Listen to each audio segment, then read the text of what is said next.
Malangsapoy eh. Parang amoy linanguyan ng mga palaka. O sige, Prime Water.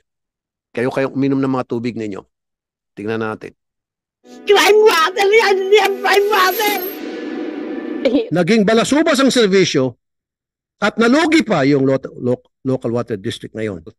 Dito, hindi nyo pwedeng itago sa amin yan because sabihin ko yung mga dokumento nyo lahat. Pati toilet paper siguro ninyo, isasabihin ako.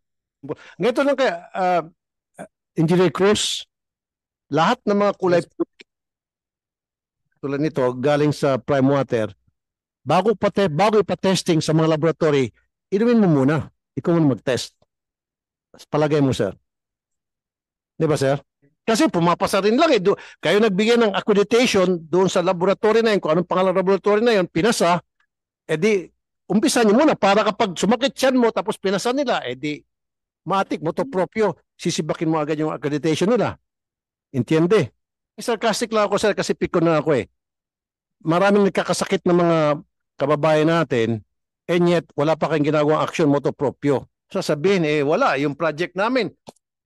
Kahit pa sabihin natin, 1 billion, 2 billion, 5 billion, 15 billion. Yung may gawa nito hungog eh. Itong code na to, sorry. So sabihin ko doon sa mga board of directors, mga kurakot ba kayo? Magnanakaw ba kayo? Ba't kayo makipagkontrata? Ba't kayo pumayag? Makipagkontrata, gayong kumikita tayo, ang ganda ng kita natin.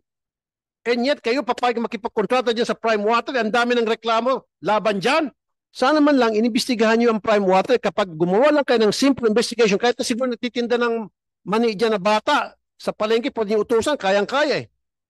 Magtanong-tanong lang, ay yung Prime Water, daming reklamo dyan sa iba't ibang lugar. Magbasa lang kayo sa Facebook, nandyan na eh. Water is a basic right. It is so basic that we take it for granted because it's just there.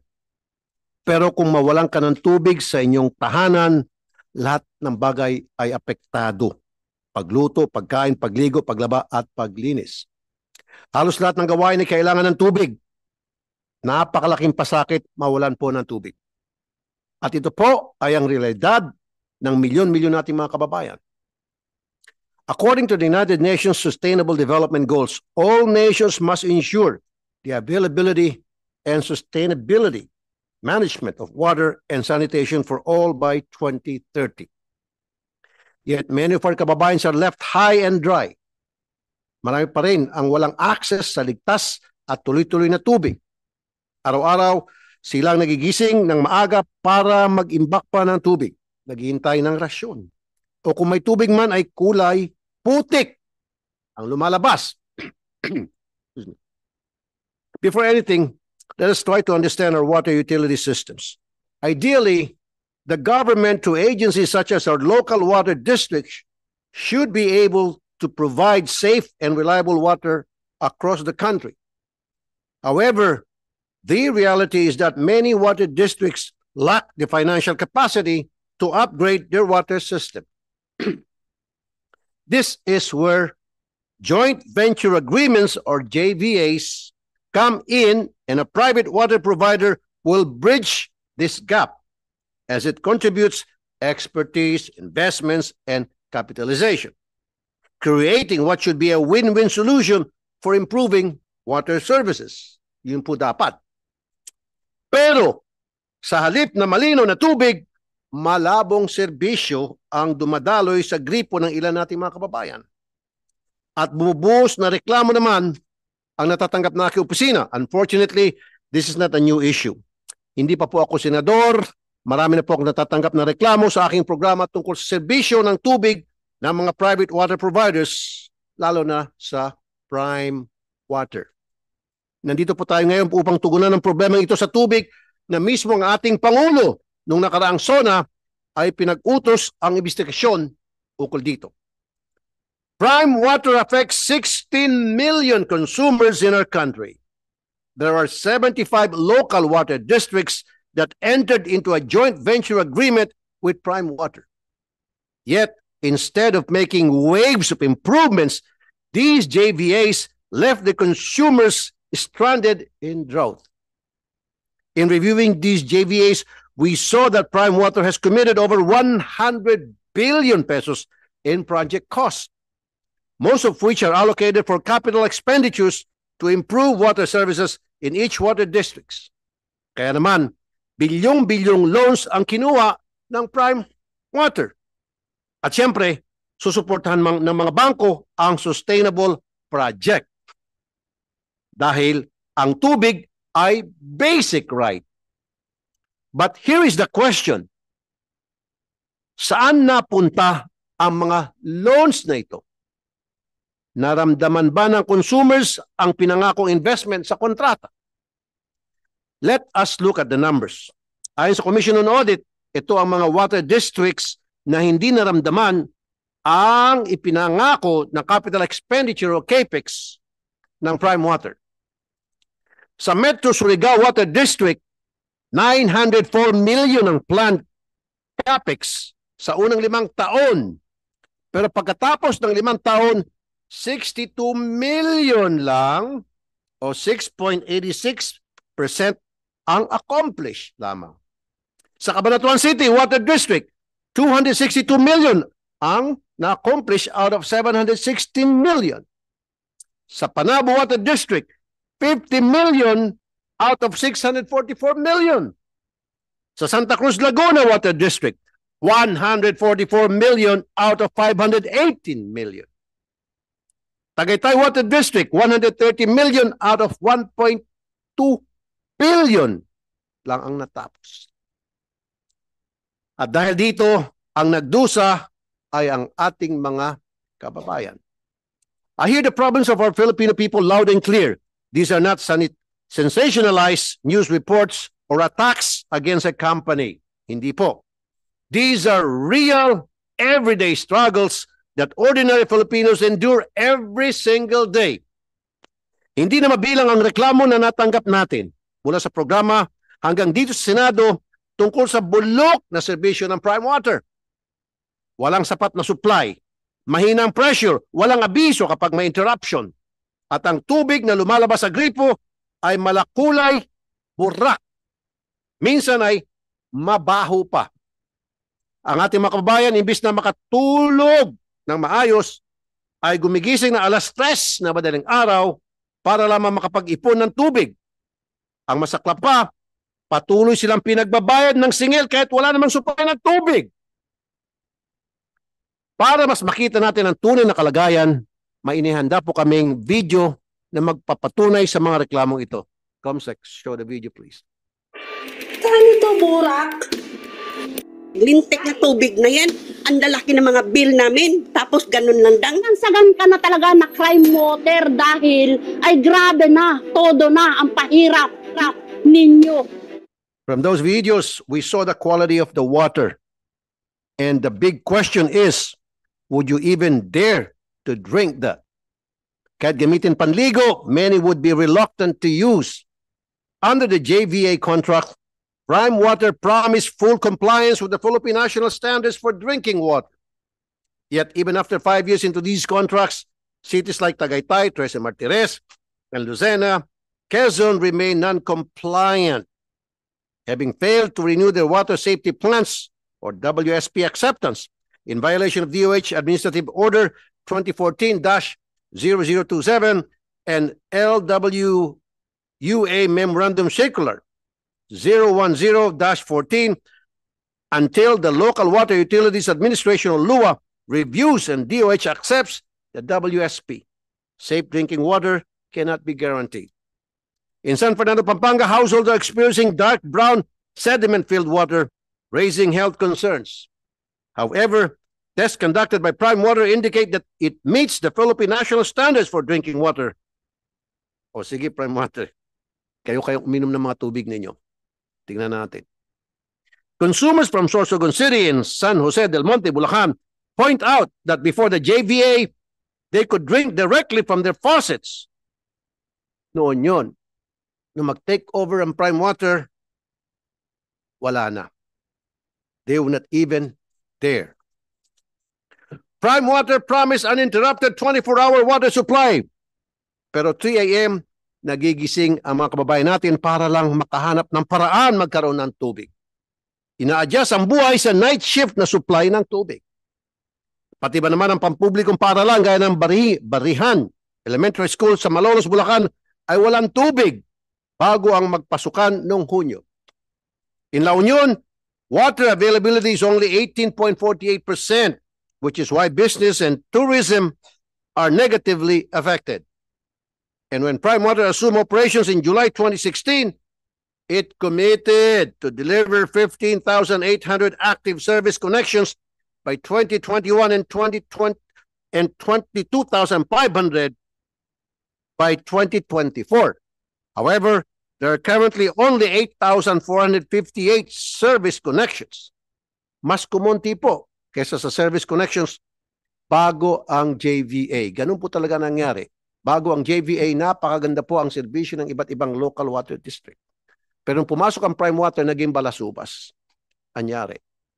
In Tagaytay, actress Carla Abellana expressed her frustration over having no water service at her home while still being charged by Prime Water. According to the COA report, out of the 34 barangays covered by Tagaytay Water District, only 16 enjoy 20 to 24 hours of water supply. 11 receive 9 to 19 hours, and 7 get just 0 to 8 hours. Far below LUAS and Prime Water's 24/7 requirement. In San Jose del Monte, Bulacan, nakarating po sa amin ang sumbong na ilan sa subdivision ay laging malakas ang water pressure. Habang ang ibang barangay naman ay kawawa. May nagsasabi pa na buti pa raw ang ulan na ipon sa palpak na flood control. Pero ang tubig sa kanilang kabahayan ay wala pa rin. Ang mas malala, kapag umulan, wala rin dumarating na rasyon ng tubig. Ipinangako po ng Prime Water sa kanilang JVA ang 10 pounds per square inch or PSI na presyo na supply ng kanilang tubig, mas mataas ito sa 7 PSI standard requirement ng LUA. Napakagandang pakinggan, di po ba? Ngunit sa Tres y Martires, Cavite, may mga barangay na 5 PSI lang ang pressure dahilan para hirap ang mga residente sa sapat na daloy ng tubig. Sa Santa Cruz, Laguna naman, may mga bahay na 50-70 meters lang ang layo mula sa pumping station pero wala pa rin pong tubig. Samantalang sa ilang special occasions, umabot hanggang sa 3rd floor ang supply. Ito ang masakit. Kahit pantay-pantay ang bayad sa tubig, para may napapaboran. Ito po, panood natin ang video. Anong alas 11 ng gabi yan, alas 12. Saan? Wala. Kung ang tubig ay hindi dumadaloy, ang bill naman umaapaw. At minsan umabot pa ng daan-daang libo. Wala na ngang supply ay may basic minimum charge pa rin na 200 pesos hanggang 350 pesos. Kahit zero consumption. Ang nakabigla pa, nag-umento pa sila ng minimum charge kagaya ng sa Camarines Norte kung saan nagkaroon ng 2.06% dagdag singil sa kabila ng madalas na pagkawala ng tubig sa Namagan. May umabot pa sa 65,000 pesos ang water bill. Lumapit sa aking programa si Adrian, isang PWD, at kwento niya na ayon sa Prime Water, leaks daw sa loob ng bahay ang dahilan na mataas na bill. It's a big BS. Pero walang conclusive inspection ay sinagawa. Pinilit siyang magbayad at pinapabura pa ang kanyang FB post na may kasama pang pagbabanta. Kalakip ang bantang puputulan ng tubig kung hindi susunod sa payment plan na 4 na taon para bayaran ang 65,000 pesos bill. Ilang ulit silang nakiusap. Pero tila walang malasakit ang Prime Water. Kung ang consumer hindi naman makabayad sa oras, mabilis ang disconnection. Pero kapag problema ng serbisyong dahilan, bukod sa kawalan ng tubig ay may dagdag pang reconnection charge at sunod-sunod na penalty. Narito ang video na magpapakita kung paano pinapahirapan ang ating mga kabayan sa maling pagsingil. I-disconnect kami pagka wala kang wala naman tubig. Sabi ko nga nung nagbabayad ako, pwede nyo namang putulin kasi wala kaming tubig. Ang ipinagtataka ko at ng ating mga kababayan, pinasok ang mga JVAs with Prime Water para sa ikaunlad sana ng mga consumers at pati na rin ng mga local water districts. So it begs the question, why would local water districts choose to enter these agreements when some of them were already earning hundreds of millions before? Mahirap sagutin po ito. Ang makakasagot lamang ito mga local water district na nagipag-JVA sa Prime Water. Kumikita na kayo ng maayos milyon-milyon and yet pumasok pa kayo sa JVA with Prime Water. Pakisagot nga. In San Jose del Monte Water District, halimbawa, the district was earning more than 126 million pesos. One more time, 126 million pesos ang earnings nila bago sa Prime Water. Pagpasok ng Prime Water, ang earnings nila, 2 million na lang. It defies logic. Bakit? In Cabanatuan City Water District, it was earning more than 74 million. But after the JVA, it incurred a net loss of 28 million. Tagaytay City Water District, the district was earning more than 55 million.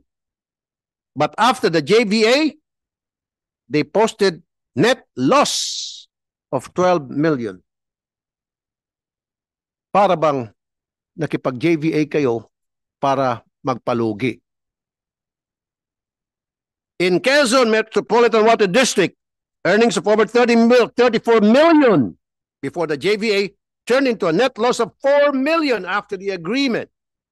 And in the city of Malolos Water District, once earning more than 24 million pesos, recorded an 8 million loss after the JVA. This is as a result of unjustified revenue sharing schemes stipulated in the JVAs. On the other hand, Prime Water's actual earning from these contracts remain hidden from the public. Such revenues must be disclosed for transparency and accountability. Nakapagtataka po na marami sa mga kontratang ito ay mula sa unsolicited proposals. Ibig sabihin, hindi ang water district ang humiling. Prime Water mismo ang lumapit. Double whammy ito. Talo na ang consumers, talo pa rin ang water districts. Dagdag pa rito, wala ni isa sa 75 JVA contracts ang dumaan sa masusing pagsusuri ng NEDA, Board Investment Coordination Committee. Ang DepDev o NEDA noon ay binigyan lamang ng kopya ng mga kontrata. Walang na-review dahil ayon sa 2013 NEDA JVA guidelines, tanging ang mga JVA na may government contributions na 150 million pataas lang ang nire-review. So ibig sabihin, pag below 150 million ang contribution, wala nang review. So anong gagawin? Siyempre, papalabas nila na below 150 million palagi ang contribution ng local water district. As simple as that. Everybody happy sila except sa consumers. Lahat ay dinideklarang mababa, 150 million ang government contribution. Sa Dasmariñas Water District ay may 125 million lang ang government contribution at sa Bacolod City Water District naman ay 117 million ang government contribution. Pero ayon sa COA sa Marilao District, 117 ang idineklara. Pero ito po, ayon sa COA sa Marilao Water District halimbawa, 117 ang dineklara na contribution.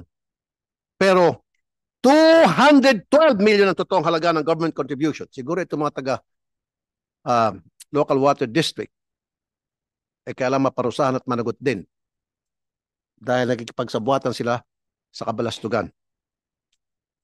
Lampas sa threshold na gamit na dapat dumaan sa NEDA ICC review at approval.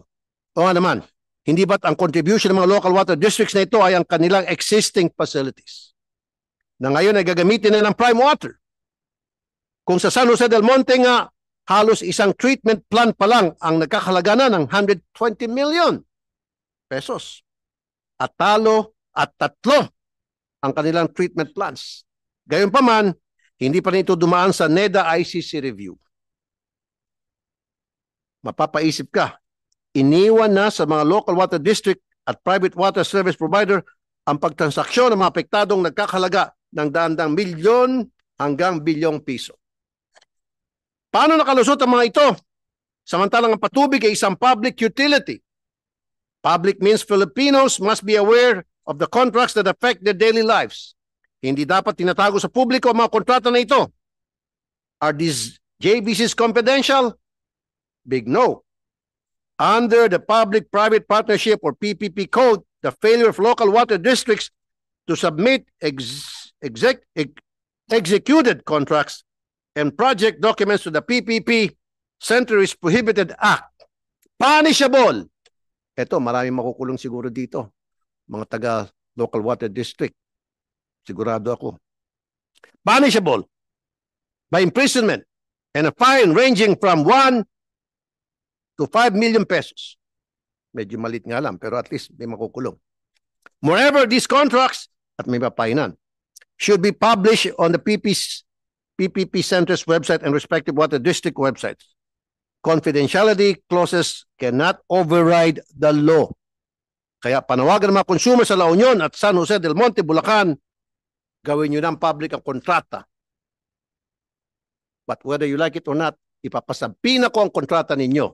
Tingnan natin. Hindi kayo mag-comply, I'll cite you in contempt hanggang kayo po'y makulong sa ilalim ng Senado. And while consumers are kept in the dark about the contracts, the people most directly affected, the employees of Water District who dedicated their lives to public service, faced mass retrenchment. Maraming mga nasibak na mga empleyado na maayos naman ang kanilang pamamalakad, ang kanilang panunungkulan bago pumasok ang Prime Water. Pero after the JVA, pinagsisibak sila. Kinawawa sila, inapis sila. Dapat may managot dito.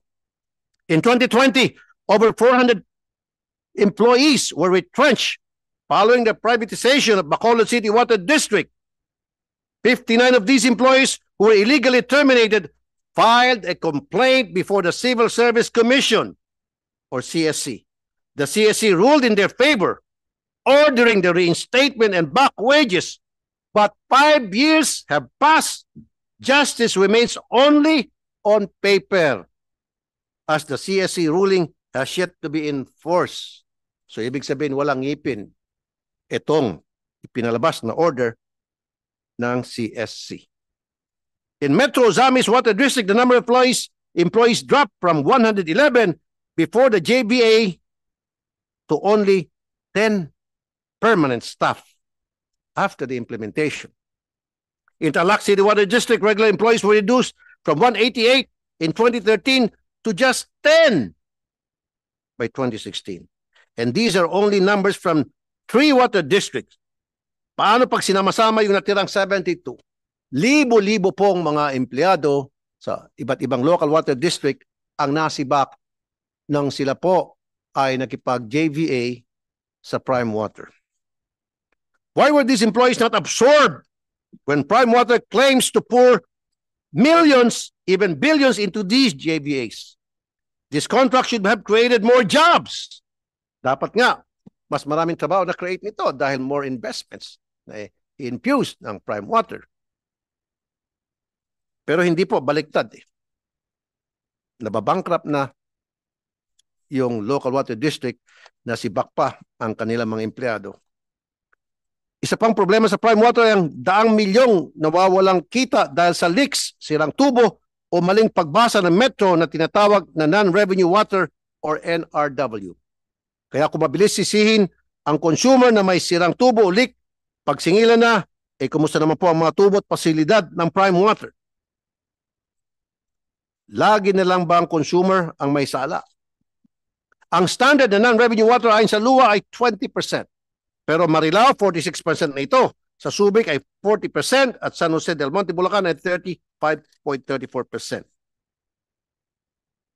Kung bilyon na dapat ilaan ng Prime Water sa mga proyekto, bakit napakarami pa rin nasasayang na tubig? Under the Quezon Metropolitan Water District, before the joint venture, NRW was only 23.95%. But in 2023, it has risen to 36.87%. This translates to more than 91 million pesos in foregone sales. For the Camarines Norte Water District, NRW was 21.15% before the JVA, but it has increased to 39.53% according to Commission on Audit. This cost them almost 60 million pesos in lost sales. In Iriga City, NRW was already high at 26.72% before the JVA, but it still went up to 28.82% based on the COA report, and this amounts to over 15 million pesos in foregone sales. While these are some issues in the lack of CAPEX, the Commission on Audit also raised red flags on unusual CAPEX implementation under these JVAs. In Camarines Norte, actual capital expenditures tripled the water district's estimate, leading to excessive costs that are eventually passed on to consumers through recoverable tariffs stipulated in JVAs.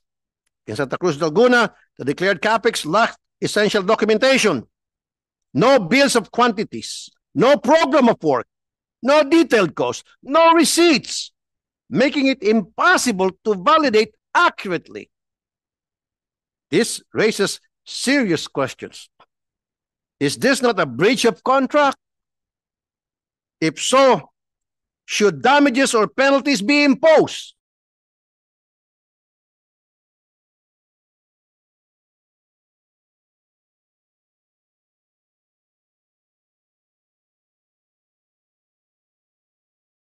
Or for bonds were not even properly settled.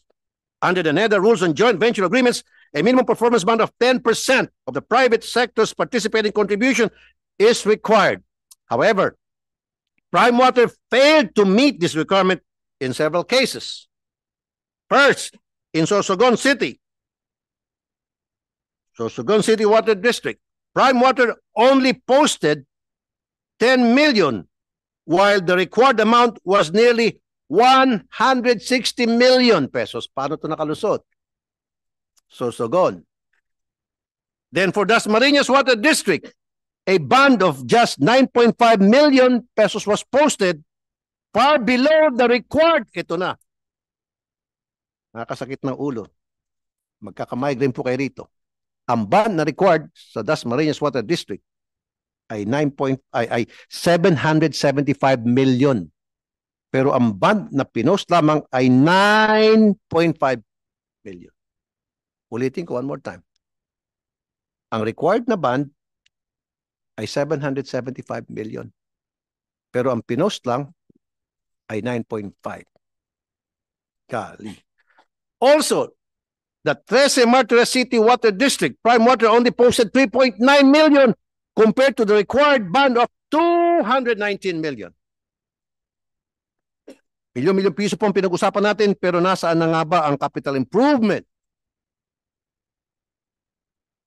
Sa Camarines Water District, nakasulat na mismo sa JVA na obligasyon ng Prime Water na magbigay ng septage and sanitation services. Pero ayon sa COA report ng 2023, matapos ang mahigit 7 taon mula 2016, wala pa ring septage facility na naitatayo o naipapatakbo. Santa Cruz, Laguna, 17 pumping stations ang na-turn over sa Prime Water. 6 na taon na ang lumipas, isa lang ang nadagdag ng Prime Water. Isa lang. Ba't pa kayo nakipag-partner kung isa lang palang dinagdag? At ba't kayo pumayag? Santa Cruz, Laguna. At yun po itinatayo sa lote ng donasyon lamang sa local water district ng isang developer. Double whammy ito. Sa San Fernando, La Union naman ay sinimulan ang 34.8 kilometers underground pipe project noong November 2024. Pero noong Pebrero 2025 ay tinigil dahil sa hindi pagbabayad ng Prime Water sa subcontractor. Ang resulta, imbes na bago pasilidad, butas-butas na kalsada ang naiwan. Tapos wala pang safety signages, kaya pati motorista at residente napapahamak. Anong klaseng capital investment ba ang pinag-usapan dito? Ramdam ba ito? And one last video. Minsan nagkaaway-away pa dahil sa hindi nagkakasundo sa tubig. 25 years. Ganong katagal ang epektibo ng mga joint venture agreements na ito. Pero hindi ko hahayaan na ganoong katagal na ang paghihirap ng ating mga kababayan. I will not allow it under my watch as your committee chair sa public services. Dahil ang tubig ay karapatan ng tao, hindi dapat nagmamakaawa para dito. Habang umabot na ng dekada, ang tanong, ano nga bang catch-up plan? Lagi natin ito narinig. Pero nakaka-catch up ba talaga? O naiwan lang ang consumers na uhaw sa maayos na serbisyo? Consumers are left helpless, filing complaint after complaint with Prime Water, the local water district, LUA, and NWRB. Pero tila walang nakikinig. Kaya ngayon, pakinggan natin sila na itong isa pa pong video. Pitanagin na lang po makakapuyat sa tubig na yan. E humingi po kami tulong sa Rapi. Ladies and gentlemen, we are here today to examine why these contracts were executed with no oversight. In Bacolod City, from 2022 to 2024, Prime Water did not even secure a business permit from the LG, which is required. The problem is not only the unfair stipulations, it is also government oversight, overlapping responsibilities of LUA, NWRB, DILG, COA, DepDev, PPP, at marami pang iba. Different yet overlapping roles mean there is no clear framework. Kaya onerous contracts ang resulta. To address these gaps, I filed a bill creating the Department of Water Resources Management as a centralized agency for planning and policy. And established the Water Regulatory Commission, an independent body tasked with overseeing the performance, compliance, and service delivery of all water providers, both public and private. Nakita po natin na higit sa 100 billion peso ang pinangako sa mga kontrata, pero nasaan na po? Napako. At the expense of the Filipino people. Mga proyektong dapat bumuhos, nawi sa patak-patak. Ang tubig ay isang public utility na hindi dapat maulit na mga ganitong kontratang may epekto sa bawat Pilipino na hindi alam ng taong bayan. In this hearing, we will not only listen to our people's problem, we will take action to make water flow where it should to every Filipino household. The priority is clear. Water is a right, not a privilege. Ma'am Sen, Risa, and sa lahat ng mga nandito, from LGU to LGU and other water district representative. I'm Engineer Bert Fabrique, President of Prime Water. Okay. So, Presidente po kayo. So, lahat ng mga katanungan namin, I would presume, masasagot niyo po. Ayoko marinig dito na sabi mo, bago lang ako or wala sa akin dokumento sa susunod ng hearing. So, siguro dala niyo na po lahat ng mga dokumentong kailangan namin para maisagot niyo po yung mga tatanong namin sa inyo. Right? Yeah, Mr. Very Chair, good. I prepared as much as I can. Okay, very good. Unang question. Nakakuha kayo ng 75 JVAs, Joint Venture Agreements. Di ko alam kung anong ginawa ninyong isa't magic ba o whatever na para mapunta sa inyo ganong kalaking daming kontrata. Okay. Nung kayo po ay pumasok sa JVA sa iba't ibang local water district, meron ho ba kayong mga kakumpetensya? At transparent ho ba yung naging proseso ng inyong pakikipag-JVA sa iba't ibang local water district? Mr. Chair, yung process na dinaanan ng Prime Water is, of course, all is unsolicited. We as private company submitted a proposal to the water district and they accepted it and we negotiated it. Okay, when you submitted the proposal na sinasabi niyo, hindi ba kumontak ang local water district na sinabitan niyo ng proposal ng iba pang mga private water supplier na para i-compare yung serbisyo na i-offer ninyo versus serbisyo na pwedeng i-offer ng iba? I think the best group to answer that is Water District because we submitted and after with the negotiation and they accepted it, we apply it naman for competitive. Okay. So lumilitaw po sir na lahat ng local water district na pinuntahan ninyo para kumbinsin ninyo na makipag JVA sa inyo, Joint Venture Agreement, pumayag at hindi na nag-abala pang magsabing sandali lang, baka meron diyang mas maganda pang offer, mas mababa ang offer. Walang ganon. Basta't nakapikit, sige, pasok ka na Prime Water, good to go ka na sa amin. Ganon nangyari. Mr. Chair, actually, kumbaga may competitive challenge po talaga na proseso. Dumaan po siya, Water District, I think. Okay, when you say competitive challenge, meaning merong competitor na niyaya na para mag-bid o kung anumang proseso yon para tingnan din yung kanilang magiging proposal at ibabangga yun sa proposal ninyo na may nangyari bang ganon? Mr. Chair, I think we as the private company, of course, don't know if Water District entertained. No, you should preparing- not. Oo. Siyempre, sasabihin sa inyo ng local water district, Prime Water, meron kang pinopropose sa amin, unsolicited, at gusto mo maging part sa amin, pakaganda mo water services namin. Pero meron kang kakompetensya rito, pag-aralan muna namin yung offer versus doon sa offer ng kabila o may nag-offer din na iba. Walang ganon siguro, tama? At ang tanong, bakit? Oo. Actually, I cannot answer for that, Mr. You cannot. Chair. No? Basta we Okay. submitted our proposal. Okay. For them to You cannot answer that because walang naging kakompetensya kayo sa lahat ng pinasok nyong kontrata sa different local water district. Walang naging competitive challenge. I can assure you that.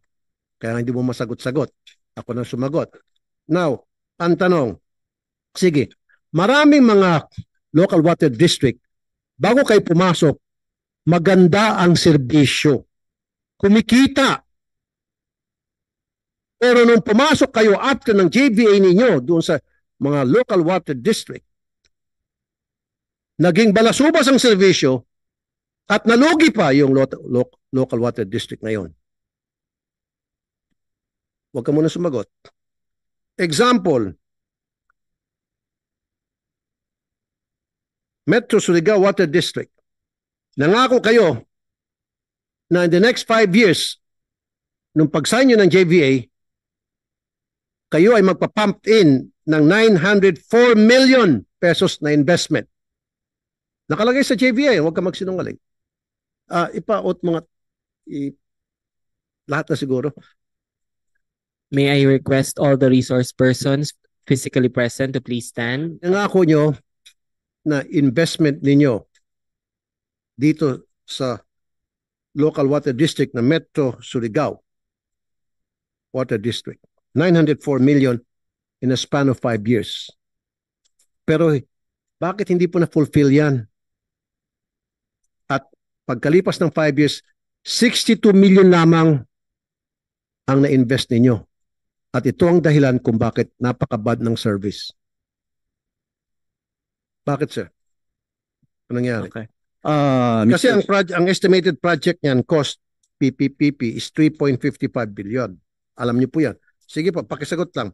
904 million ay pinangako niyong investment for the next 5 years after na magpirmahan kayo sa JVA.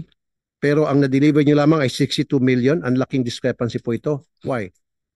Mr. Chair, if I may, I have the report for the whole Prime Water individually. I cannot read it separately. No, you don't have to read it. Just answer me directly. Direct to the point. Wala nang paligoy-ligoy. But if, Bakit nga po? Ulitin ko. Sir, paiksin mo na. Huwag mo na akong paligoy-ligoyin dito. Wala akong oras. Hanggang alas 3 lang tayo dito at marami pa magsasalita. 904 million pinangako in the next 5 years maging investment ng Prime Water dito sa Surigao Water, Metro Surigao Water District at 62 million lang ang na-deliver. Bakit, sir? Sagot. Sir, ganito po siya, parang overall sa water district ng Prime Water na nakapartner namin, we do. Surigao lang po, sir. Bakit? Surigao muna. What at a time? Actually, sir, we prepared po kasi for the branches that was invited here, the 16 branches, and Surigao is not part of it. So I'm prepared to answer for the 16 branches po. So ano yung mga 16 branches? Yung nakalist po sa invitation. Pero na sir, invited. taka muna, di ba sinabi ko na sa'yo kanina, alam mo naman na pag-uusapan natin to, alam mo naman na itatanong ko ito. And yet, hindi mo dala yung information na kailanganin namin at ang gusto mo sa susunod na hearing? Okay, sige, next. Sa Cabanatuan City, 503 billion ang estimated project. nangako kayo sa Cabanatuan City Water District ng 716 million pesos na investment in the span of 5 years. Pero ang inyong na-deliver lamang ay 262. Why? Mr. Chair, as per our record, our commitment from the start to 2014, we are supposed to be to deliver 1.2 billion and we delivered 600 million, Mr. Chair, not 200 po. Galing po ito sa COA.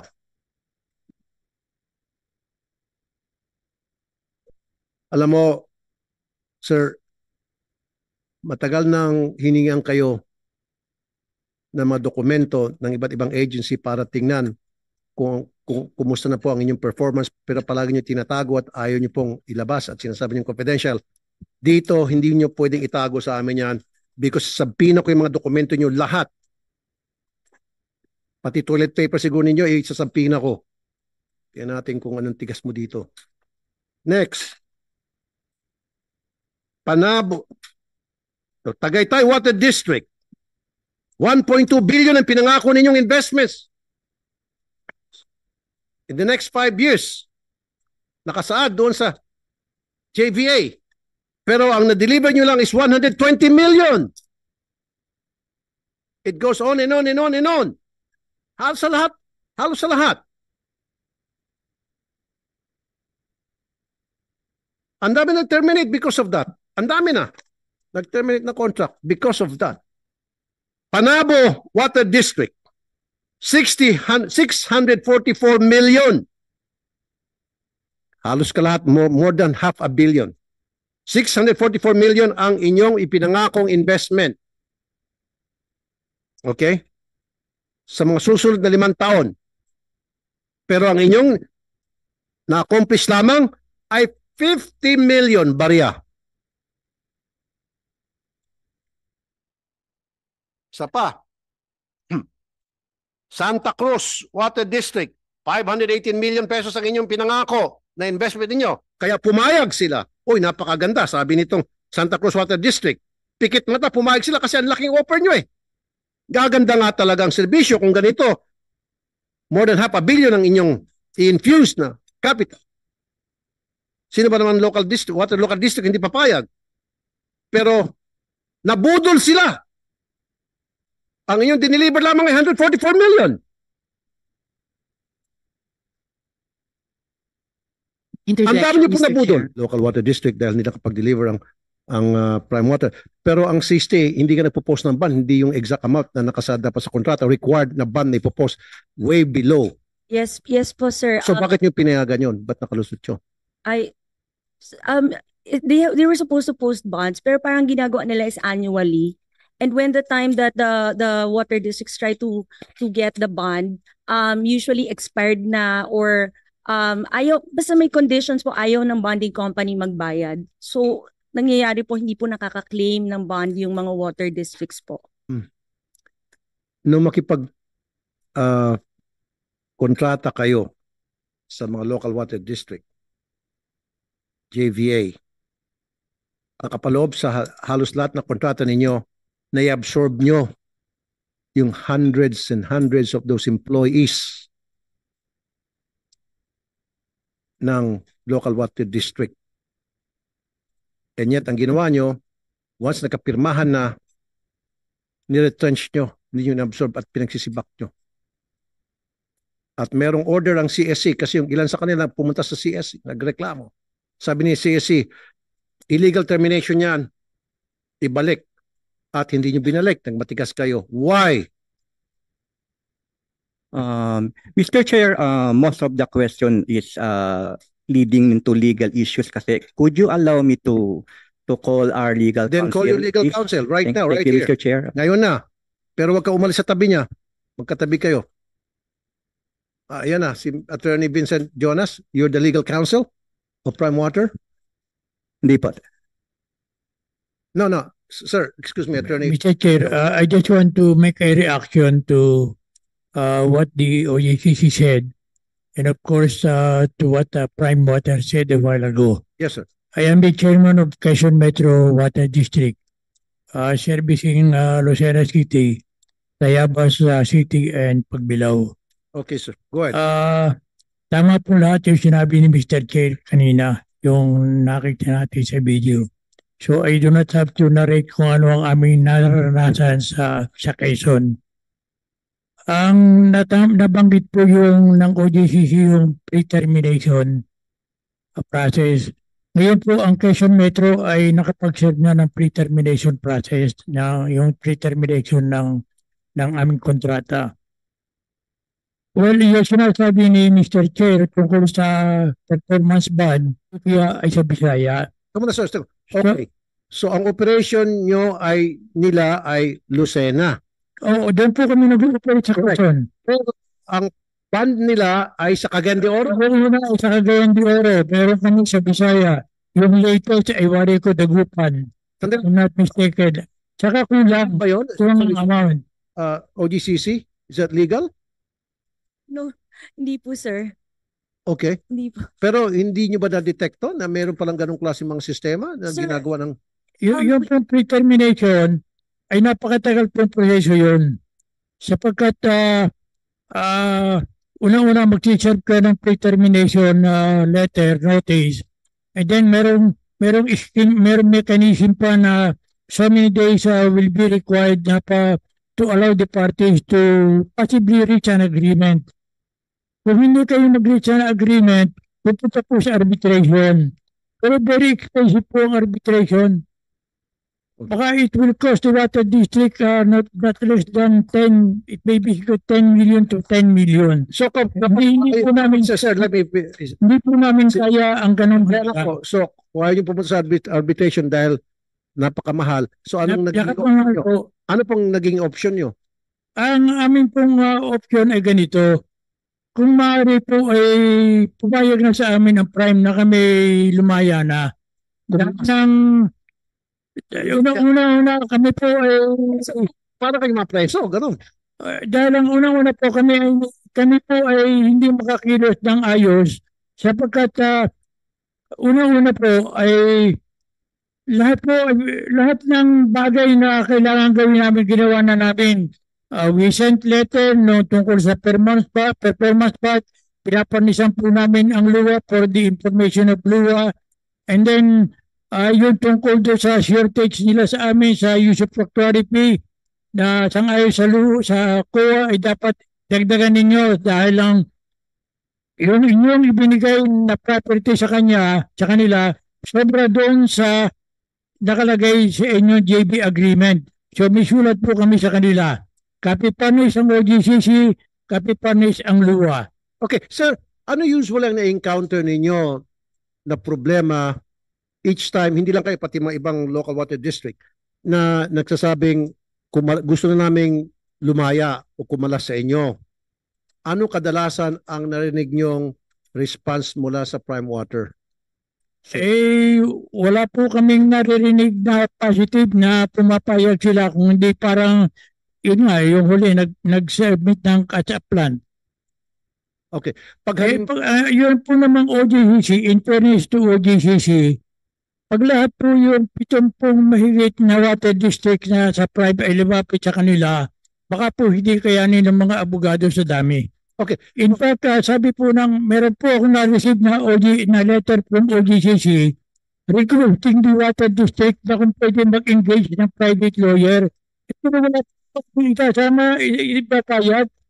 Kaya yung po aking law officer nagsasakripisyo ngayon na siya naging abogado ng Quezon Metro. Pero sir, nandiyan yung OGCC that will serve as the lawyer of supposed to be ng the district and free of charge. Pero in fairness po naman sa OGCC, baka po sa dami namin, yung naka-JB sa Prime ay nasa mahigit 7 po, ay baka hindi po kaya servisyuhan lahat ng OGCC. Okay, OGCC. Kaya ang sabi po ng OGCC, nagre-request sila sa amin, if possible, kayo na ay mag-engage ng private lawyer, ay di siyempre, babayaran po namin. Which is mahal.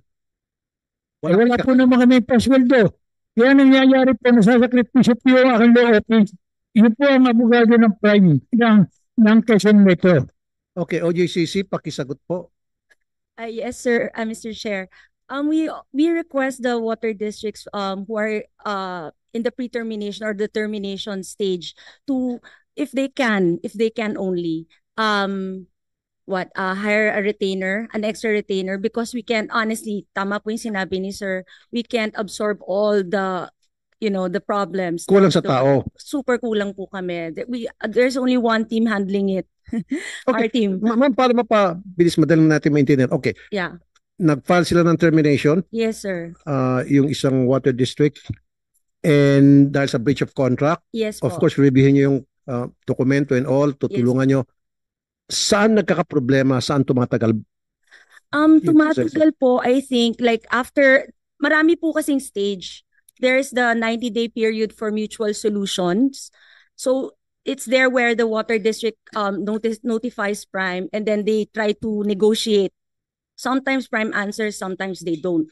And then sometimes they submit a catch-up plan, sir. Yung catch-up plan, sometimes ginagawa, sometimes hindi. And then when they reach the 90 days, minsan nagre-request po for extension.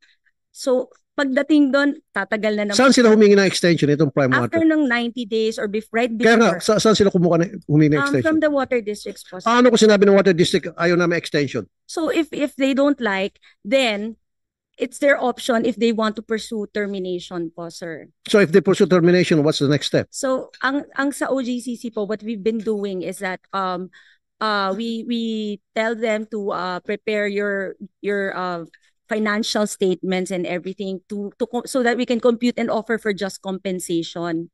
Kasi yun na lang po dapat on the part of the water district, when they terminate, it's Okay. terminated. Ma'am, ilan ang mga water district na umabot hanggang korte ang Ngayon, momento nyo? ngayon po, Ngayon ang kaso, one lang po. 1. Yes, sir. Okay. Metro San Fernando, La Union po. At yung iba na terminate na, Meron po pumayag, total na 3 na nag-terminate now as what I know po. na hindi na pinahirapan. Actually, parang in limbo yung dalawa. Kasi the water districts tell me that they're trying to settle it without going through courts. Pero wala pa po akong update after that. So So ano nakikita niyo po problema, ma'am? Halimbawa, sige, lahat ng mga mayors, sasabihin nila, lahat ng water district, ay na namin sa Prime Water kasi yeah. nagreklamo ng mga constituents namin, very Yes. poor ang service, hindi nagdi-deliver, etc. At kapag na-terminate yung Prime Water, ano mangyari? Sir, marami. Sinong sasalo? Yun po ang problem. Ang problem din po kasi ng water district, since they only get JV shares during the duration of the JVA, they don't have a lot of money. So one problem for them is if it pursues through to arbitration, which is the determination of the just compensation, at kung may iba pa pong dispute, then it will cost them money to initiate the arbitration, sir. And then another thing is the operation aspect. Since they don't have a lot of money saved up, how can they sustain without Pero teka funding? ma'am, let me remind you, Yes, sir. bago pumasok ang Prime Water, Yes po. marami sa kanila, okay ang operation at I kumikita. I heard po, sir. Di ba? Yes, And then nung sir. pumasok ang Prime Water, naging masama ang serbisyo, bumagsak pa yung kanilang kita. Yes po, sir. So, therefore, kapag umalis ang Prime Water, especially dito sa mga water district na ito, na they were doing good before Prime Water, Yes, sir. so hindi ka wala ng Prime Water. As a matter of fact, kalamang pa sila, ginhawa ang kalalabasan. Actually, sir, I agree with you. Medyo dehado po talaga yung water districts in this sense because yung ibang assets nila highly depreciated Okay, na. sige, So, follow-up question ko sa'yo. Apa. Bakit pumayag itong mga local water district na makipag-JVA sa Prime Water na alam nila disadvantageous para sa kanila yon? Sir, Mr. Chair, Answer us. that question Talk to me. I cannot answer because Why not? I wasn't there that time. I didn't know the political, economic, and financial climate then. I heard lang po, they were looking for ways to expand their operations, to improve their system, and the proposal, the unsolicited proposal is really very enticing. Yun lang po yung alam ko, sir. Ako rin siguro makasagot ko to, Senator Risa, and then I'll let you ask questions. Kasi meron 5 board members ata Opo. sa local water district, and then there's this chairman Yes, sir. or general manager, GM. Itong 5 appointed ng mayor. Each Yes, mayor sir. is allowed to appoint 2 for each term niya. Yes po, sir.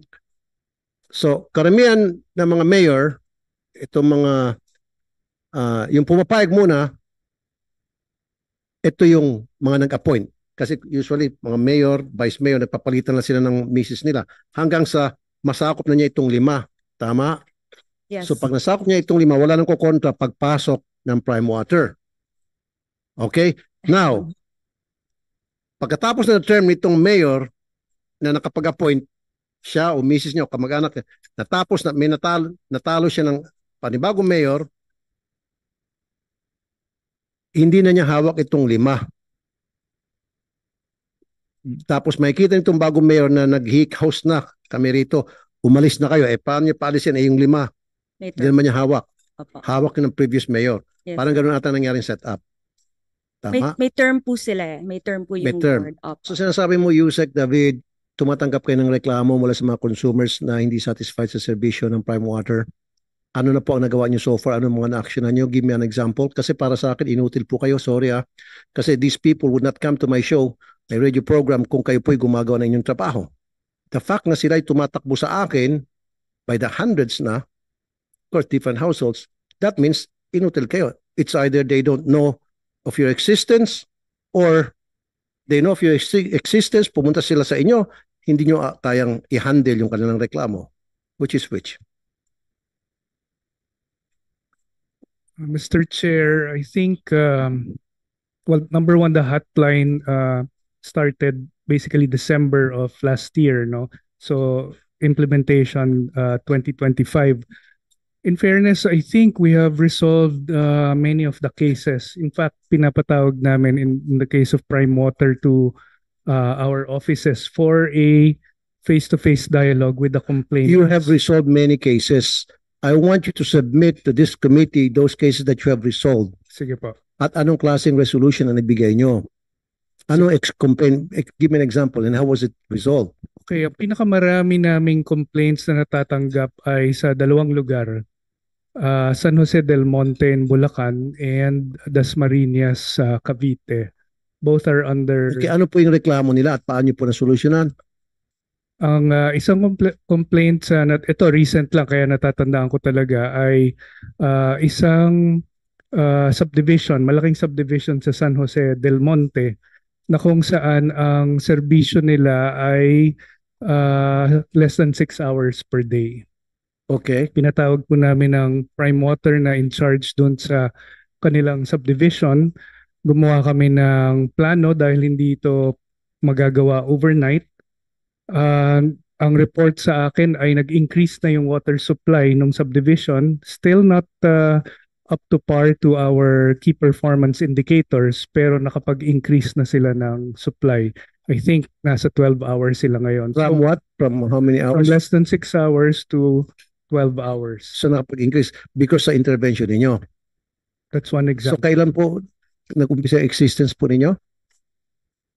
Nung hotline, sir? Yung hotline ninyo? Yung hotline January. January of this year. Of this Okay, so mabuti nang tinanong ni Senator Risa para properly disseminated yung information na yan and then babahayin kayo ng tawag. Which maging ready kayo. Meron full staff ba kayo? Do you have enough personnel to man the hotline? Hotlines? As I've mentioned, it's automated. Kinakahon na yung mga... Kaya nga, automated, how many people in any given time na nagpo-process nung dumarating, pumapasok mga complaints to your hotline, to your yung sabi mo sa computer system ninyo? Yung computer system namin within the day, farm out doon sa respective regulators, whether it's MWSS, kung Metro Manila yung nagko-complaint, sa Water District, kung underwater district, sa LUA or sa NWRB. Sige, Senator Risa, hindi pa nasasagot ito lang, and then I'll let you ask question again. Yes, Itong si Mr. Mr. Pabrique, katabi niya abogado. Anong pangalan ni abogado ninyo? Good afternoon, Mr. Chair. My name is Timothy Joseph Mendoza. Mr. Joseph Mendoza, sir, pakisagot yung tanong ko kanina na mag-take over kayo. well, bago kayo mag-take over kasama sa GVA, usually pangako doon na i-absorb niyo yung mga empleyado ng water district. Pero after na ma-execute na yung JVA at pagkatapos ay ni-retrench ninyo yung mga empleyado, nawawala silang trabaho by the hundreds I'm talking about. Some of them went to civil service and the civil service did come up with a decision na diniklarang illegal termination ang ginawa ninyo at pinababalik mo empleyado, pero despite that, nagmatigas kayo at hindi nyo binalik. Answer me, please. Thank you, Mr. Chair.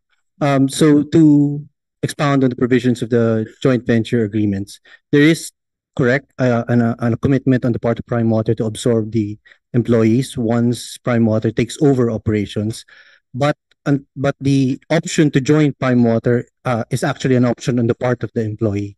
So the joint venture agreements provide that prior to takeover, the district will offer the employees two options. One is to avail of an early retirement program or transfer to Prime Water as together with its with the benefit of its prior tenure with the water district. The third option for other existing district employees would be dependent on the decision of the water district itself, because under the terms of the joint venture, the district manpower complement is reduced to what is sufficient to maintain what's called a contract monitoring unit together with the governance institutions within the district itself. That's somewhere around... Okay, I'll cut you off. Okay. So contract monitoring unit, so ibig sabihin nagda-downsize, right-sizing kayo kung tawagin. Okay? Kasi para makatipid, parang kumita. Dati na nga kumikita dahil sa dami ng empleyado, let's say 400 employees yung isa water district at nag-downsize kayo. Sabihin natin, sige, para maging most effective kayo, profit-wise, kinat nyo. From 400, ginawa nyo halimbawa, ginawa nyo 20 na lang o 50. Kaso, nung dati na kumikita sa 400 na employees, nung ginawa nyo lang 50, lalong bumagsak ang revenue nyo. Kaya nga, nabudol nyo yung water district. Nabudol yung mga empleyado. By the hundreds, I'm talking of thousands, nasan dito yung nasan dito yung CSC. CSC. Attorney Foronda. Bacolod Water District versus employees po na water district. 5 years na. Wala pa rin resulta. Kayo nagsabi na okay, illegal ang pagka-terminate sa mga employees ng water district prior to dun sa nangyaring JVA between Prime Water and Bacolod Water District. It went back and forth, back and forth. It's been 5 years na. Ba't hanggang ngayon wala pa rin po resulta? Ma'am, attorney. Good morning, Mr. Chair. Good morning, Senator Risa, ma'am. The Commission, Civil Service Commission, rendered a decision on the appeal of the Basiwa from the decision of our regional office. It was rendered on April 25, 2024 po. And then I think both parties filed a motion for reconsideration of that decision, and the decision on the MR was made by the CSC on October 22, 2024. And that decision was in favor of the 59 appellees who were previous employees of the Basiwa. October 2024, yun yung final executory, I would suppose. Yes. Okay, so bakit hanggang ngayon hindi pa rin nababayaran ng mga empleyado? Wala pa rin positive decision favorable sa mga empleyado. Yes, Your Honor. That decision of the Commission actually directed the Basiwa to conduct, in essence, a placement process activity po. It did not say that the 59 employees should be reinstated. It merely said that placement process should be undertaken by virtue of RA 6656 on the reorganization of government agencies. Teka muna, no. So, parang, sorry mama, parang inutil din yung inyong decision. So it did not say na these employees na nagreklamo sa inyo will be reinstated. Kayo mismo from the get-go, sinabi ninyo na illegal termination na nangyari dun sa mga employee, therefore they should be reinstated. And then dito ngayon sa last decision nyo, medyo bumaliktad kayo. Sinabi niyo na hindi kailangan ma-reinstate, kundi hanapan ng another position. Yes po. Ba't kayo biglang lumambot? Your Honor, kasi ang decision ng commission was saying na the procedural process as stated under the law was not being followed. So there should have been a placement process, and ang gagawin dapat ng placement committee na yon is to determine kung anong comparable positions nitong 59 employees na nag-apila. No, ma'am, kasi originally, nung mag-enter into agreement itong Prime Water at dito sa Bacolod Water District, yung mga na-retrench na mga empleyado, kung ano man yung mga posisyon nila, and then nagreklamo kasi hindi nasunod sa JVA na sabi sila ay i-absorb. Pero despite that, sila ay na-retrench. So nawala sa kanila mga posisyon nila. And then tumakbo sila sa CSC. Sabi ng CSC, tama itong reklamo nila. They were retrenched illegally and they should be reinstated. Right? Yun eh. And then later on, nagkaroon ng hearing, bigla kayong lumambot. Ay, hindi na pala i-reinstate yan. Ano na lang yan? Yung hanapan na lang posisyon dyan. Ba't kayo biglang lumambot? Anyari? Your Honor, kasi po, ini-implement lang ng CSC yung law, which is RA 6656. So procedural po yung naging depekto po. Okay, so ini-implement nyo lang law. So nakahanap kayo ng butas para makampihan ang Prime Water? Hindi naman po. Sa pamagitan ng I don't batas? think the commission. So ibig sabihin, may butas sa batas? Hindi naman po. So, no, ma'am, kasi sorry ma'am, kasi so happen also that I'm the committee chair ng labor. Ano po? Ako po ay pro manggagawa. Okay, siyempre dun sa mga naaping manggagawa lang. Dito may nakita ako na api yung mga manggagawa, ma'am, kaya nanggagalaiti ako eh. Kaya medyo li sa topic to ng konti, pero pumunta agad ako doon sa mga manggagawa na naging kawawa. Ma'am, lumampot kayo. Really. At ginamit yung batas para kayo po ay yung init against you, matanggal. Gumamit kayo ng batas na kung tutuusin, you don't have to use that law.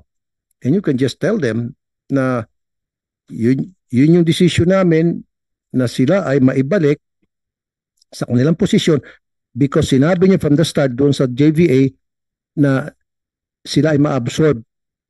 Meaning, kung ano yung posisyon na mga yun, steady lang sila and they will be absorbed and their salaries will be paid by Prime Water. At yun ang naging findings ninyo na yung kanila, yung pagka-return sa kanila illegal, kaya dapat ibalik. Pero ngayon sinasabi nyo, hanapan na lang ng ibang posisyon. At kung walang mahanap na posisyon, sorry na lang. Kaya yan ang dahilan ko ba tumatagal. Yes, ma'am. Mr. Chair, the CSC can render a decision within the parameters of the law. And out of the 474 that were employed, there were only 23 positions, plantilla positions that were retained po. So there are 59 appellees and there are 10 appointees to these 23 plantilla positions, which is why there really is a need to constitute the placement committee to determine who among this group of people, the 59 appellees, plus the 10 others who are already in position, who are really entitled to occupy these 23 remaining positions in the Basiwa po. So that is the content of the dispositive portion of that decision, of course, apart from other things. And our regional office was actually instructed in the same decision to monitor the execution of that decision po. So I have yet to see the formal report, Mr. Chair. Rest assured that we will be following up on that, and in the event that if it has not been executed, the Commission may institute indirect contempt proceedings po. Okay, last question lang, and then back to Water. Excuse me, sir. Excuse me, please don't interrupt us, please, until your name is being called. Attorney Foronda, ano po yung mga policies na you should put in place in order things like this would not happen again para masiguro na protected ang mga employees na under sa CSC? Mr. Chair, the policies are already in place po. In fact, I think just last year, the CSC promulgated amended rules on reorganization. It clarified the provisions found in RA 6656. And I think it's just a matter of educating our water districts on the application of this law, as well as the rules promulgated by the CSC. And I think in that instance of Basiwa, they may not have been familiarized with the rules on reorganization po. Okay, thank you. Primarily yung kagyat na panambalikin ang tubig sa mga areang may reklamo.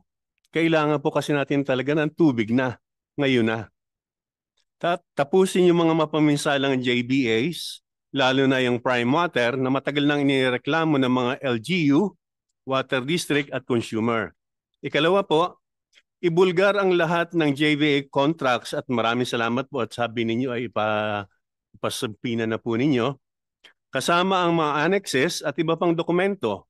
Ito ay pampubliko at may karapatan ang mga taong bayan na makita ito.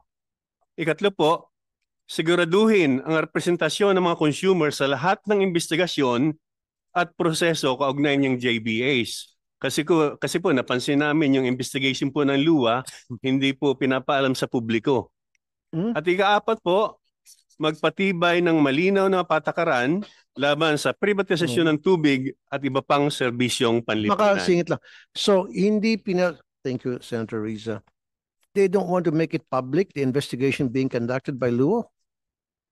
Para dito sa mga nangyayari sa Mr. JBA Chair. ng between Prime Water and the water districts. Mr. Chair, sinabi naman ng ating presidente na at this time, ilalabas yon. Ang ayaw lang po yata niya mangyari, matelegraph ang gagawin nating mga hakbang. Okay. Thank you. Thank you, Attorney Salonga. And Sir Leo, okay ka na? Maraming salamat po. Yan lang po muna. Sige. And next naman is si Mr. Mario Villasan. Taga saan po kayo, Sir Mario? Yung pong Cabanatuan City Water District na una nyo pong nabanggit kanina na meron pong kakulangan yung CAPEX na ginastos po ng Prime para sa Cabanatuan. That was during the first 5 years. Yun po ay tama po yun. Titingnan ko po mukhang mas malaki po yung promise kesa dun sa nakalagay. But the 200 something is more or less correct. Which was also the reason why back in 2022, I was the second, if not the first. No, the first was Kamiling. And then I was the second na nag-issue po ng Notice 2 of Intent to Pre-Terminate back in 2022. Now, nag-present po sa akin ng catch-up plan. That's why binigyan po namin sila ng pagkakataon na iurong muna po yung termination, notice to terminate, dahil nagsabi po na 953 million ang during the next phase ang gagawin po. At sadly, hindi pa rin po nangyari. Kaya this 3 years, this year, February, isa po ako sa mahigit 20 na ngayon na naka-notice of intent to pre-terminate. At hindi po kami makagalaw dahil naghihintay po kami nga doon sa mga resulta ng mga nauna nag-pre-terminate, kamukha ng La Union. At together with the OGCC and LUA, nag-uusap po kami kung ano po ba ang maganda pong paraan para po Thank you, sir. ma-pre-terminate. Si Engineer Joel, state your... Yes, po. This will be very brief, sir. Thank you, sir. Your Chairman. Where you're from, sir? Trasmartara City Water District, Cavite, Province of Cavite, sir. Go ahead po, sir. Yes, sir. We came here today. I am Engineer Joel John Willap, General Manager of Trasmartara City Water District, Province of Cavite. We came here today full of hopes that this inquiry in aid of legislation will lead to the amendment of laws, creating a new ones for public interest with regards to PPP entered to by the local water district. Different local water district have different issues in hand. For Trasmartara City, we entered in 2018, we entered in 25 years, 5 phases joint venture agreement. TMCWD retains the strategic control while entrusting the Prime Water the district operational control. Their function should be to finance the improvement, rehabilitation, maintenance, and operation of the water district. As the first 5-year phase 1 has already been completed, and we are on the 8th year of the partnership, Prime Water compliance performance has continuously deteriorated since 2023, unable to comply with committed capex.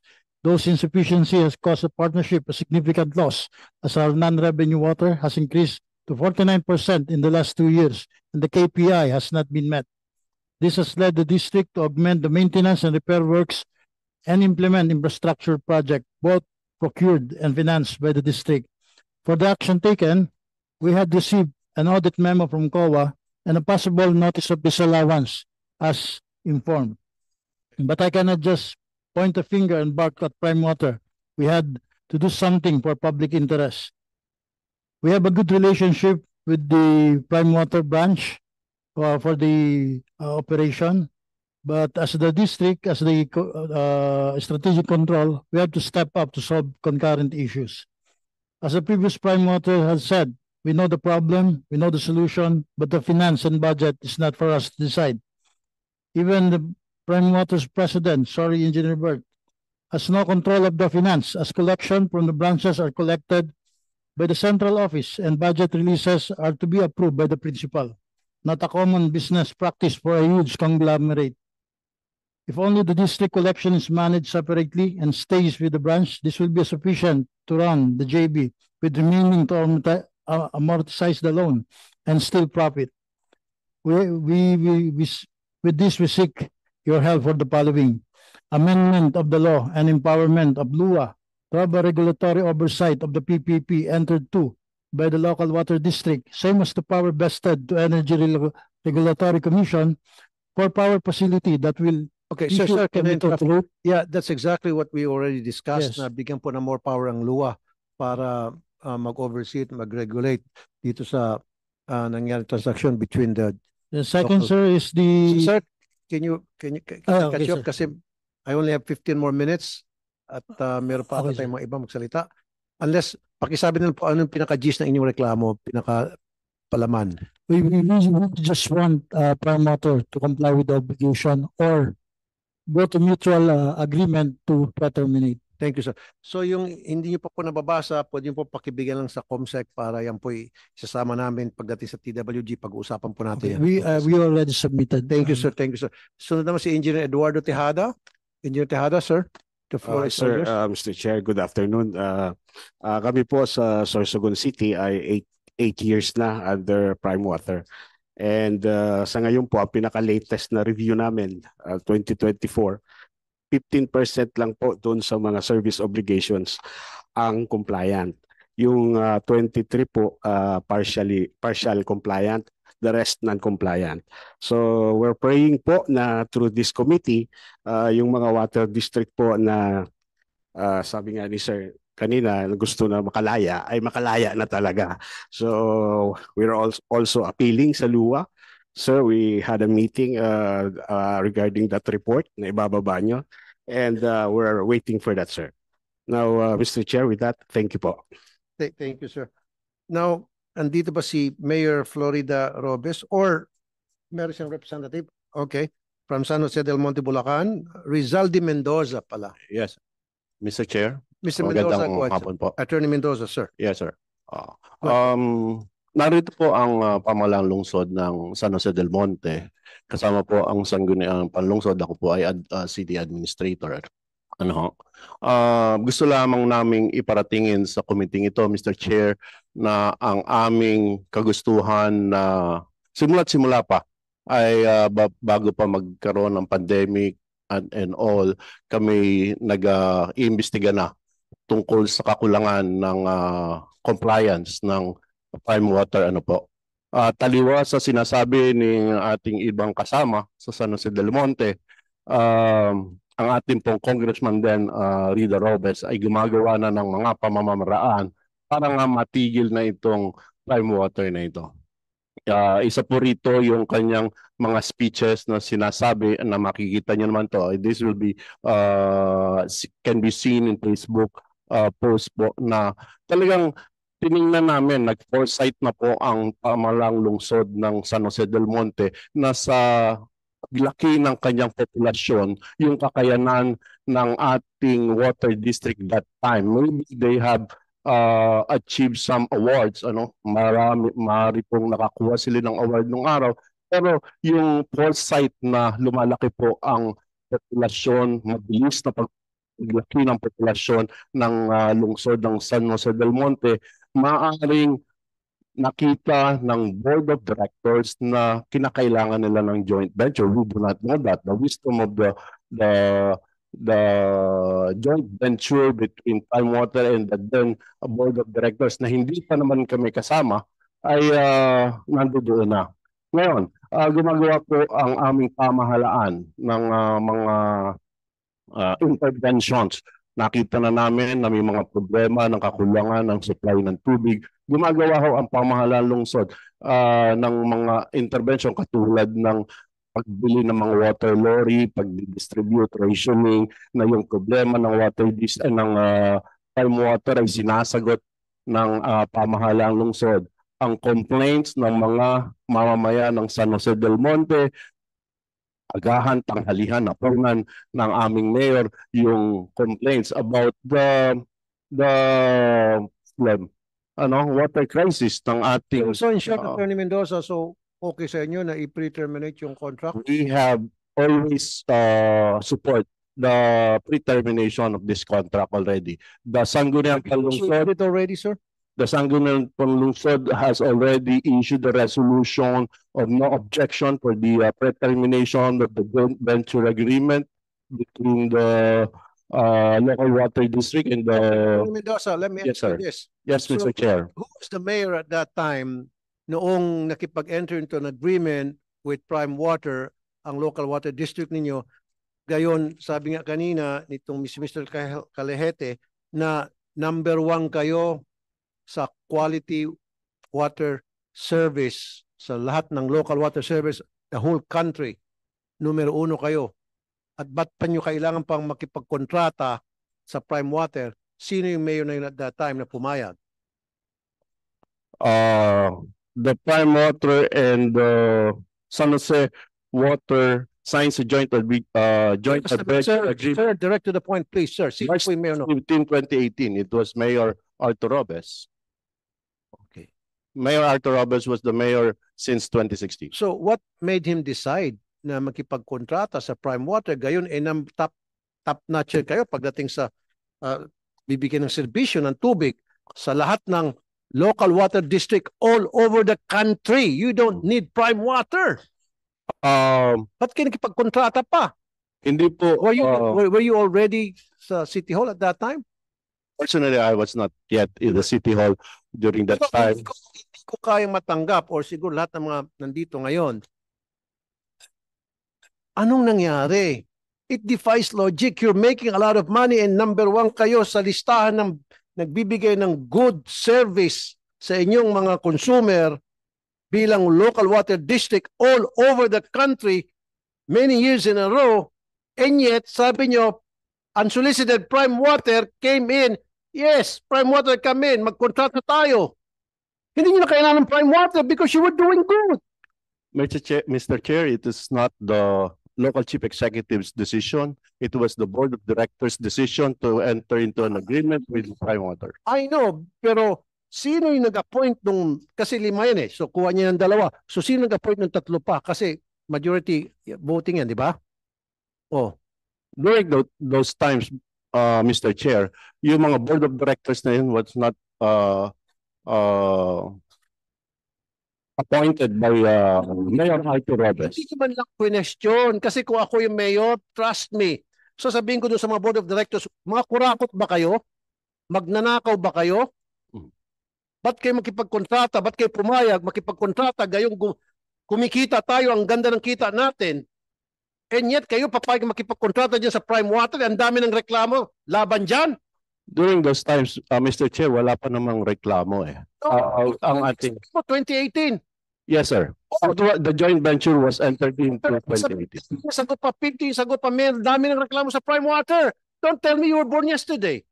No, Mr. Chair, the mga reklamo ng Prime Water came only during the pandemic time in San Jose del Monte. That was 2020. Before pandemic sa ibang mga lugar, may mga reklamo na, sir. You should have done due diligence. Na nag-imbestiga kayo, di ba? Dapat basic yun eh.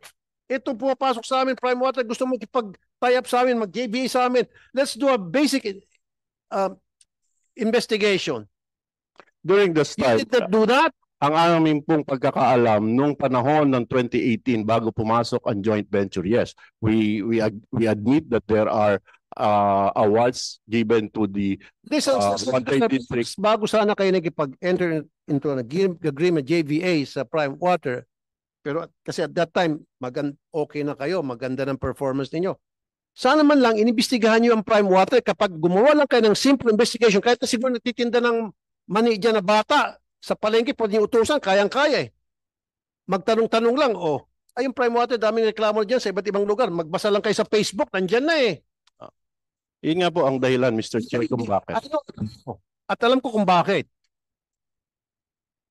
God knows who does not pay. Really? Alam ko. Alam ko na alam nyo. Di ba? Sa magkanong kadahilanan. Di ba, sir? We like to disagree on that, Mr. Chair. Taga San Jose del Monte, I'm not talking about you, sir, okay? Kawawa naman yung mga taga San Jose del Monte, Bulacan. At the same time, kawawa naman yung taong bayan, yung gobyerno, na they were doing so good. And they were making so good money. They have it all. Masasabi natin, model perfect na local water district ang San Jose del Monte, Bulacan. And then pagpasok ng Prime Water, tumaob. Precisely, Mr. Chair. Yun nga po ang ginagawa ng pamahalang lungsod ngayon. Actually, kung tapos na tayo dyan. Bakit kasi pumasok pa sa agreement? O sabi mo, walang kinalaman si Mayor, yung mga board of directors. Sana man lang, kung ako si Mayor, pinatawag ko, hoy, halika kayo mga alipores kayo. Ano mo pumasok sa kukote niyo? Ba't kayo pumayag? Okay naman tayo. Ano meron? It was purely foresight, Your Honor. Kasi nga lumalaki yung pangangailangan ng population, sir. That's why foresight. It wasn't foresight. It was about money. 2018, sir, ang populasyon po ng aming lungsod. Sir, if you are making good money at kayo nakatanggap left and right na award, you can easily adjust to any kind of situation, any kind of circumstances. Sabihin pa natin, i-factor in mo na yung paglaki ng population. Kayang-kaya nyo. You've been doing good. Piece of cake, walk in the park. Sabi pa nga nila, kayang-kaya mo. Buti sana kung naghihingalaw kayo. Tapos i-anticipate mo yung the growing of the population and the consumers. O sige, matataranta kayo. Kailangan nyo ng ayuda mula sa private sector, PPPA, mula sa private water supplier. Pero if you were doing good, i-factory mo na yung pag-grow ng population, kayang-kaya nyo gawa ng paraan yon. Kaya nga nyo hindi ginawa ng paraan kasi nga po, sir, sa magkanong kadahilanan. Yun lang po yun. At ang kawawa, yung taong bayan ng San Jose del Monte, Bulacan. Okay, thank you, sir. Thank you, sir. At least napakinggan kita. Last na lamang siguro and then we'll close it. Anyway, there will be another hearing maybe before the end of this week. And then for those people who will not be able, who will not be given the opportunity to speak, you can just submit your position paper to the committee secretary so we can enter into a record. And then there will be succeeding hearings and then TWG, etc. Sino yung isa pang pagbibigyan natin from the complainants? Engineer Aguilar, is that Aguilar? Engineer Aguilar, sir, go ahead. Yes, Honorable Chairperson, Senator Rapi Tulfo, sa lahat po ng bisita nating naririto, fellow public servants, magandang hapon po sa ating lahat. Ako po si Hector Aguilar from Mabalacat City Water District. Same po ng issue sa mga nabanggit din kanina, pumasok din kami sa joint venture na to, gawa ng una, funding din po no, sa mga project like yung septage management program to have alternative water resources. Also yung fast demands kasi nasa tabi po kami ng report zone which is ang Clark and then yung pong modernization. Yung po yung inaasahan sana namin kaya pumasok kami sa joint venture noong 2019, no? So minomonitor po namin mabuti yung performance nila para ipagmalasakit yung mandate po namin na bantayan at maibigay ang magandang serbisyo sa aming mga concessionaire. Subalit sa loob ng 5 taon, yun po ang isang naging problema namin ay walang ganun din, funding pa rin. So kulang po sila or yung deficit po nila sa CAPEX na hindi natugunan. Kaya sa ngayon po, dumating din po kami sa punto na magbigay po or ng notice for pre-termination sa partner namin, Prime Water. So ngayon po ay nag-usap na po ang board namin, top management nila para po sa catch-up plan. So ito po ngayon yung binabantayan naming mabuti at kasunod po nito kung wala pong mangyayari ay aabot po sa termination. So suggestion ko lang po ay siguro yung kailangan pong ma-amend kasi outdated na rin po yung ibang provision natin sa PD 198, no? Like yung tariff increase process and mechanism ay medyo komplikado po. Sana ay maayos to para yung mga water district na hindi pa naka-joint venture o may problema sa funds ay hindi mahirapan, matulungan po. Pangalawa ay empower po natin yung regulatory body, yung LUWA.